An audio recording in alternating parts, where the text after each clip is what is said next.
बिस्मिल्लाहिर्रहमानिर्रहीम। अस्सलाम वालेकुम। कैपिटल टॉक में खुश आमदीद। फ़ौजी अदालतों में सिविलियंस के ट्रायल के ख़िलाफ़ मुख्तलिफ़ दरख्वास्तों की समाअत करने वाला सुप्रीम कोर्ट का बेंच आज एक दफ़ा फिर टूट गया। लेकिन बेंच टूटने के फ़ौरन ही बाद एक 6 रुकनी बेंच तश्कील दिया गया जिसने दोबारा इन दरख्वास्तों पर समाअत की। ये जो समाअत है इसको कल सुबह 9:30 बजे तक मुलतवी कर दिया गया है। लेकिन एक और जो डेवलपमेंट है वो ये है कि वज़ीर आज़म शहबाज शरीफ साहब ने इस मामले पर अदालत में अपना नुक्ता नज़र पेश करने के लिए तहरीक इंसाफ के दौरे हुकूमत के वज़ीर कानून बैरिस्टर फ़रोग़ नसीम को अपना वकील मुकर्रर कर दिया है। और इसके साथ ही साथ जो मुख्तलिफ़ हुकूमती वज़रा हैं उनके बयानात से आपको यकीनन ये नज़र आ गया होगा कि अगर सुप्रीम कोर्ट की तरफ से फ़ौजी अदालतों के बारे में कोई स्टे ऑर्डर दिया जाता है या फ़ौजी अदालतों को काम करने से रोकने का कोई हुक्म सादर किया जाता है तो ऐसे किसी हुक्म पर अमल दरामद नहीं किया जाएगा। आज DGISPR की तरफ से एक बहुत अहम प्रेस कॉन्फ्रेंस की गई है। प्रेस कॉन्फ्रेंस में उन्होंने बहुत सी अहम बातें बताईं और उसमें उन्होंने ये भी बताया कि कुछ अहम फ़ौजी अफसरान जो हैं उनके ख़िलाफ़ भी कार्रवाई हुई है और कम से कम 3 आला अफसरान जो हैं उनको उनकी मुलाजमत से भी फ़ारग कर दिया गया है। लेकिन इसमें उन्होंने फ़ौज की एक मुतफ़िका पॉलिसी, मुतफ़िका सोच के हवाले से एक अहम बात की है। ज़रा सुने वो क्या कह रहे हैं। आर्मी जिन अमूर पर बिल्कुल मुत्तफ़िक और क्लियर है वो ये हैं कि साने 9 मई को पाकिस्तान की तारीख में ना भुलाया जाएगा और ना ही मुलव्विस शरपसंद अनासिर, मनसूबा साजों और सहूलतकारों को माफ किया जा सकता है।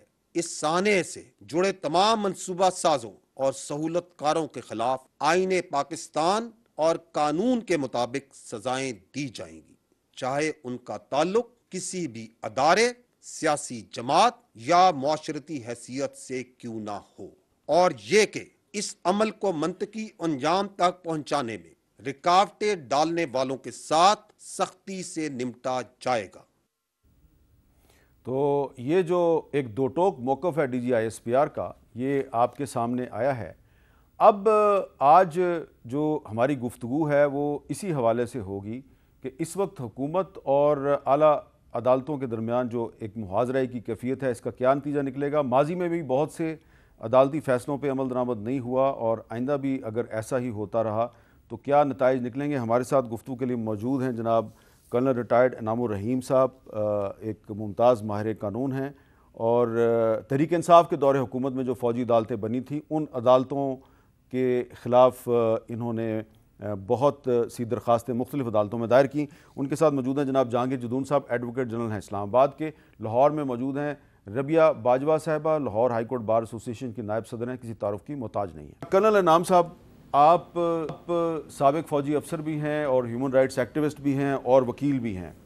ये बताएं कि जो आज DGISPR की जो प्रेस कॉन्फ्रेंस थी उसमें जो उनकी बॉडी लैंग्वेज थी, जो उनका लबो लहजा था, उसमें वो ये लग रहा था कि जो 9 मई के जो वाक़यात हैं उसको अभी तक उन्होंने फरामोश नहीं किया और वो पुरअज़म नज़र आ रहे थे कि उन वाक़यात के ज़िम्मेदारों को हर सूरत में सज़ा देनी है।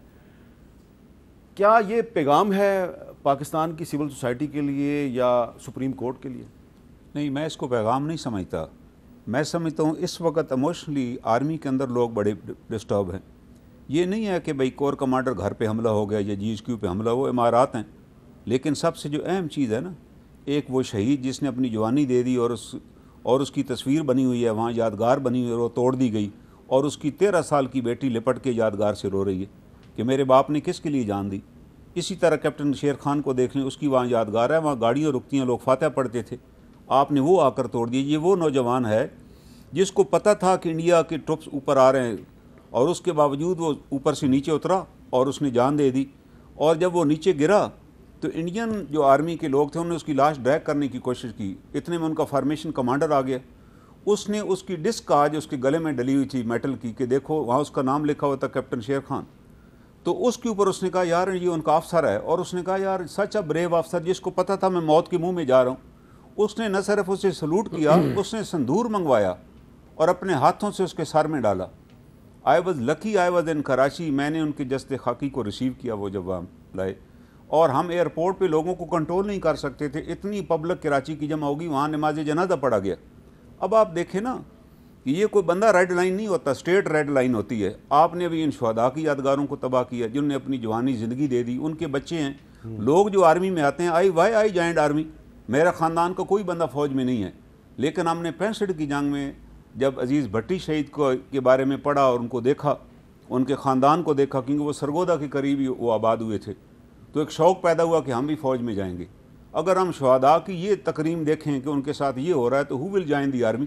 تو آپ کا یہ خیال ہے کہ جو 9 مئی کو ہوا اس سانحے کے جو ذمہ دار ہیں ان کو کڑی سے کڑی سزا ملنی ان کو سزا دینی چاہیے، فورم ڈیسائیڈ سپریم کورٹ کے پاس ہے، وہ ڈیسائیڈ ہو جائے گا۔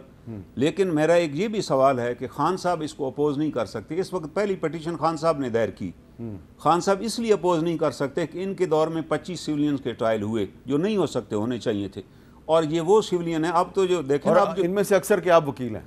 بالکل 25 کا میں وکیل ہوں، اکثر نہیں، سب کا میں وکیل ہوں۔ اچھا۔ اس کی ریزن یہ تھے why I became their counsel, they all were innocent. ان کو گھروں سے اٹھایا گیا۔ دیکھیں نا، آرمی تو کسی سیولین کو گرفتار ہی نہیں کر سکتی، I am very clear about it. Army act بھی کہتا ہے نہیں کب کرے گی؟ جب کوئی پروہیبٹڈ ایریا میں داخل ہوگا۔ ان میں سے جو یہ 25 تھے، یہ کسی پروہیبٹڈ ایریا میں نہیں داخل ہوئے، ان کو گھر سے اٹھایا گیا۔ اور ان کا ٹرائل جو ہے وہ وفاقی حکومت کی منظوری سے ہوا؟ وفاقی حکومت کی منظوری سے ہوا۔ لطیف افریدی صاحب نے لیٹر لکھے پرائم منسٹر کو، اور اس کا تعلق ان فوجی عدالتوں سے نہیں ہے جو 21ویں آئینی ترمیم کے تحت بنی؟ 21ویں ترمیم والی تو ختم ہوئی، تو آئین کے تحت بنی تھی نا۔ ہاں، لیکن عام فوجی عدالت بھی جب کسی سیولین کا ٹرائل کرتی ہے تو اس کا ایک پروسیجر ہے کہ آپ ایفیڈیوٹ دیں گے اور تب ایف آئی آر درج ہوگی۔ لیکن مجھے یاد ہے کہ آپ جب ادریس کھٹک صاحب کو سزا ہوئی تھی تو آپ کہتے تھے کہ یہ عدالتیں غلط ہیں۔ میں دیکھیں نا، وہ تو عدالت ہی غلط بنی ہوئی تھی، وجہ کہ ادریس کھٹک کو تو وہاں سڑک سے اٹھایا گیا، اس کے بعد اس کا جوڈیشل کنفیشن پنڈی سے کروایا گیا، وہ بھی سال۔ تو آپ کا موقف یہ ہے کہ آپ کو ملٹری کورٹس کو چیلنج کرنے کا مورل حق ہے؟ مجھے حق ہے، چیئرمین تحریک انصاف کو نہیں ہے؟ وہ نہیں کر سکتے کیونکہ ان کے دور میں تو سب کچھ ہوا۔ اچھا، یہ جتنے لوگ اریسٹ ہوئے ہیں، ہم نے ان کے بارے میں فیڈرل گورنمنٹ کو لیٹر لکھا کہ یہ آپ کیا کر رہے ہیں، کیا پروسیجر آپ نے اڈاپٹ کیا، ہمیں کوئی جواب ہی نہیں دیا گیا۔ دراصل اس وقت خان صاحب اور باجوہ صاحب ایک پیج پہ تھے۔ اچھا،